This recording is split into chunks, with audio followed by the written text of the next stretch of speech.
Halo, nama saya Dr. Ika Ayu, Master Biomed Anti-Aging Medicine, biasa dipanggil dengan Dr. Ika.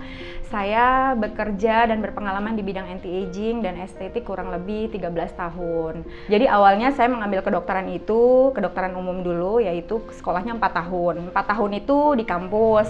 Nah, sesudah itu 2 tahun untuk preklinik di rumah sakit, istilahnya koas ya kalau bahasa kedokterannya. Nah, sesudah mendapat gelar selama 6 tahun itu gelarnya adalah dokter umum. Nah, sesudah itu setelah 6 tahun saya lalu mengambil master anti-aging di Udayana, Bali, di Denpasar, Bali. Nah, di situ selama 2,5 tahun saya mengambil ilmu S2 anti-aging dan juga melakukan penelitian terhadap pasien-pasien tentang anti-aging. Nah, sehari-hari yang biasa dikonsultasikan adalah tidak cuma estetik atau kecantikan, tapi juga mengenai anti-aging. Nah, anti-aging itu apa sih? Sebenarnya orang kan berpikir anti-aging itu sama seperti kecantikan ya, padahal anti-aging itu sangat berbeda dengan estetik. Jadi estetik itu memang merupakan bagian dari anti-aging, tapi anti-aging itu justru lebih luas lagi. Nah, anti-aging itu mempelajari mengenai seluruh penyakit sebenarnya. Jadi gimana caranya orang yang sudah tua itu hidupnya bisa berkualitas tanpa harus dihabiskan ke rumah sakit, atau misalnya pasien yang sudah mengalami penyakit degeneratif seperti jantung, hipertensi, dan diabetes itu bisa kualitas hidupnya jauh lebih baik. Jadi memang sebenarnya anti-aging medicine itu cangkupannya sangat luas. Jadi tidak hanya memperbaiki kualitas hidupnya saja pasien-pasien yang sudah terkena penyakit degeneratif, tapi juga lebih ke preventif. Preventif itu adalah pencegahan. Bagaimana sih untuk usia produktif seperti kita itu, yang kadang-kadang orang mikir, usia produktif itu tidak akan terkena penyakit kok. Justru makin kesini itu yang terkena penyakit degeneratif adalah usia muda gitu. Jadi usia 30, 35 tuh udah banyak banget yang terkena diabetes. Makanya PR di negara berkembang seperti kita, berkembang ke arah maju, itu adalah meningkatkan angka harapan hidup. Karena justru yang sangat disedihkan adalah Indonesia itu negara yang memiliki angka hidup itu rendah dibanding negara-negara seperti di Singapura. Singapura itu angka hidup tertinggi itu bisa 75-80 tahun, sedangkan di Indonesia itu 50-55 tahun saja. Justru jauh banget ketertinggal. Jadi PR-nya adalah bagaimana meningkatkan angka harapan hidup sekaligus kualitas hidup. Pasien-pasien yang datang ke sini itu sebenarnya macam-macam ya, karena kan di sini saya tidak hanya membahas mengenai estetik saja, tapi juga mengenai anti-aging. Jadi memang agak lebih luas, dan juga beberapa pasien yang aging itu kan dikaitkan dengan biasanya degeneratif ya. Jadi misalnya pada pasien diabetes, sesudahnya pun juga outlooknya juga kelihatannya memang nggak seger, cepet capek. Itu gimana sih cara memaintain quality hidup mereka agar tetap baik? Nggak hanya harus habis di rumah sakit melulu waktunya, tapi juga gimana caranya quality hidup mereka juga justru lebih baik dengan adanya anti-aging medicine di sini.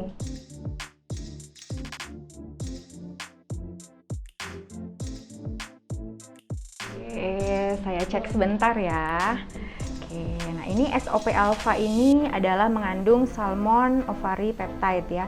Jadi ini adalah suplemen yang mengandung makanan kaya akan gizi. Jadi seperti kita tahu, salmon ovari peptide itu adalah diekstrak dari membrannya telur ikan salmon. Bayangin ya, membrannya segitu rajinnya perusahaan Jepang ini mengekstrak membran. Bayangin, membrannya itu diekstrak untuk dijadikan makanan yang kaya akan gizi ya. Nah, ini keunggulannya adalah salah satunya dia kaya akan asam amino. Jadi memang asam aminonya itu komplit ya. Asam amino sendiri itu sebagaimana kita tahu, salah satunya di dalam salmon ovari peptide ini kaya akan hidroksiprolin. Hidroksiprolin ini adalah salah satu bahan untuk pembangun kolagen ya. Jadi memang fungsinya untuk regenerasi sel itu sangat baik.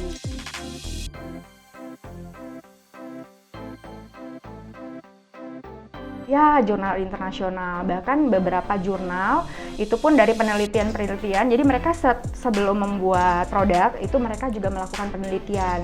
Jadi penelitian itu tidak hanya yang objektif tapi subjektif. Penelitian yang subjektif pun pemberian SOP yang berturut-turut selama 8 minggu pada ibu-ibu yang berumur kurang lebih 35 sampai 48 tahun itu didapatkan rasa pegel-pegelnya hilang, terus kulitnya pun memudar yang kerut-kerutannya gitu kan, terus juga badannya yang memang yang dulunya cepat lemas karena kan memang pada saat umur 48 itu mungkin mengalami premenopause, itu juga agak lebih ringan gejala premenopausnya. Jadi memang sangat membantu banget untuk para pasien yang yang berumur 35 sampai 48 tahun ya. Dan tidak hanya yang penelitian subjektif, yang objektif pun juga ada penelitiannya. Jadi memang didapatkan di dalam SOP ini memang pemberian selama 8 minggu berturut-turut itu juga meningkatkan kolagennya, terus meningkatkan IGF-1-nya juga pada beberapa pasien yang hipertensi, pada pasien jantung dan diabetes.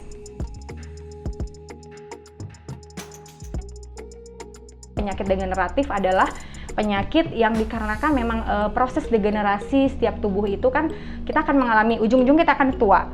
Aging itu pasti, tapi bagaimana caranya aging itu bisa untuk lebih berkualitas hidupnya. Jadi memang setiap orang, karena salah satunya adalah metabolisme tubuh yang makin lama, makin ibaratnya mesin ya, makin lama dipakai kan makin tua, makin aus ya. Mobil aja 5 tahun sekali kan mesti dicek, diganti. Nah seperti itu juga dengan fungsi tubuh kita, makin lama kan makin berkurang kualitasnya, metabolisme juga jauh lebih turun, hormon-hormon juga jauh lebih turun.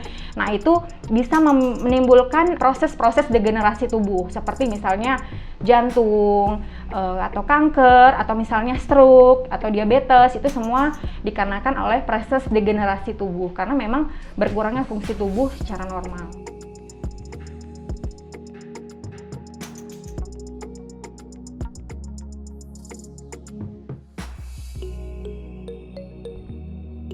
Jadi memang pada awalnya sebenarnya sistem tubuh kita itu berkaitan dengan sistem sirkulasi.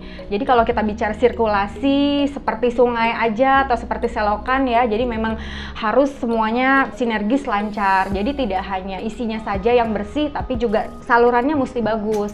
Jadi berkaitan dengan sistem sirkulasi, jadi adalah berkaitan dengan pembuluh darah dan isi dari darah itu sendiri. Jadi memang penyakit degeneratif itu memang macam-macam sih. Jadi awalnya itu berkaitan dengan biasanya kekentalan darah ya. Misal kekentalan darah itu biasanya kalau kita berkaitan dengan obesitas atau misalnya pola hidup yang tidak sehat, ujung-ujungnya kita jadi diabetes atau ujung-ujungnya kita jadi kegemukan, karena memang isi dari darah itu sendiri kan udah sampah semua tuh. Otomatis karena sampah itu terus-menerus muncul, jadi otomatis hambatan ke dalam sirkulasi itu menjadi tidak lancar. Nah ujung-ujungnya ya hambatan itu yang membuat menjadi itu kenapa ada diabetes, itu semua dari sirkulasi sih pada awalnya.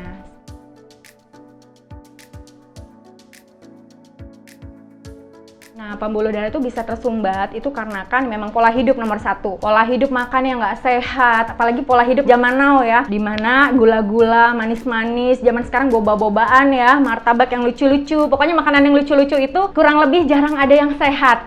Jadi orang sekarang itu jarang kenal buah seger, jarang kenal sayuran yang seger. Makanya kan akhir-akhir ini juga digalakkan gaya hidup organik. Itu juga salah satunya untuk biar mencegah makan makanan yang lucu-lucu, manis-manis, menggemaskan yang bikin diabetes gitu. Nah itu gimana caranya tetap sirkulasi bagus dengan makanan yang bagus juga. Nah pola hidup, kegemukan juga itu juga ngaruh.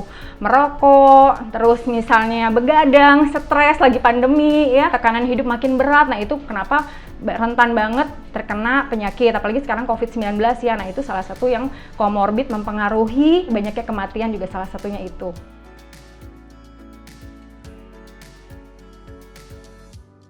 Jadi gini, mengenai diabetes, tadi kan sudah saya jelaskan ya kenapa glukosa itu memang penting bagi hidup kita. Jadi memang jangan salah kaprah juga kalau misalnya nggak boleh gula sama sekali. Padahal memang gula itu atau glukosa memang dibutuhkan oleh tubuh untuk otot, untuk otak, juga untuk kita beraktivitas ya. Nah tapi kalau untuk mengenai penyakit diabetes, jadi diabetes itu sendiri, diabetes mellitus dibagi menjadi 2. Diabetes mellitus tipe 1 biasanya dari anak-anak juga mulai kelihatan, dan diabetes tipe 2 itu yang biasanya dikarenakan gaya hidup. Nah perbedaannya adalah kalau tipe 1 itu yang rusak adalah pabriknya langsung. Jadi pabrik penghasil insulinnya alias pankreasnya yang langsung rusak. Tapi kalau tipe 2 yang dipengaruhi oleh gaya hidup, kegemukan, gaya hidup yang tidak sehat, nah itu mempengaruhi. Jadi memang kalau pada diabetes mellitus tipe 2 itu pabriknya benar, pankreas dan insulinnya benar.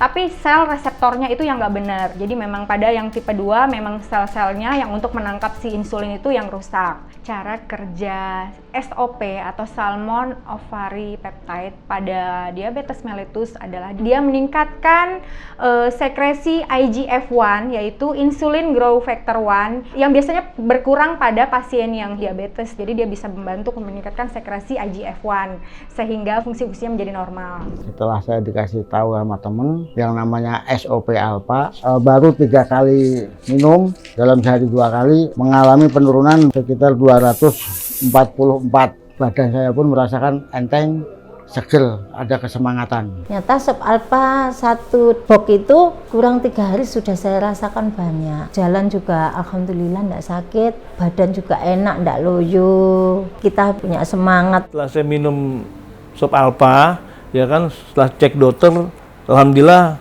diabetes saya menurun, gulanya menurun, ya kan. Inilah ya hasilnya loh ini. Sangat berkurang penderitaan saya, terutama gatal, terus susah tidur, gelisah, ya kan, lemes. Alhamdulillah sudah jauh berkurang.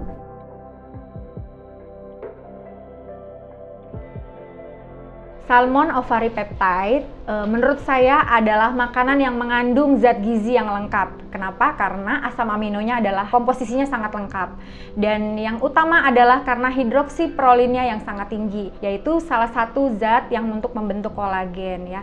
Nah, fungsinya pun SOP ini adalah bisa membantu untuk para penderita hipertensi, diabetes mellitus, pada penderita stroke juga, dan juga untuk para usia yang produktif juga boleh banget untuk membantu memaintain kesehatannya, karena kan memang tidak cukup hanya dari pola makan yang seimbang aja. Jadi memang cara untuk memaintain kesehatan yang tadi saya bilang tidak hanya dari pola makan yang sehat dan seimbang, tapi juga suplementasi tetap perlu ya, karena kan kita tidak hanya bisa mengandalkan dari pola makan. Kadang-kadang karena kesibukan di ibu kota ya, faktor yang hektik banget, jadi kadang-kadang kurang bisa mendapatkan makan makanan yang seimbang. Jadi memang tetap perlu suplementasi. Dan yang kedua, istirahat yang teratur. Pola makan, istirahat yang teratur. Jadi no begadang-begadang. Jadi yang dulunya misalnya bisa tidur di atas jam 12, atau memang sekarang kan lagi COVID-19, pandemi, semua orang jadi kaum rebahan. Jadi mentang-mentang di rumah bisa tidur jam 2 pagi, jam 3 pagi. Nah, itu jangan seperti itu. Jadi tetap tidur di bawah, usahain jam 10 malam. Kalau kita tidur di atas jam 10,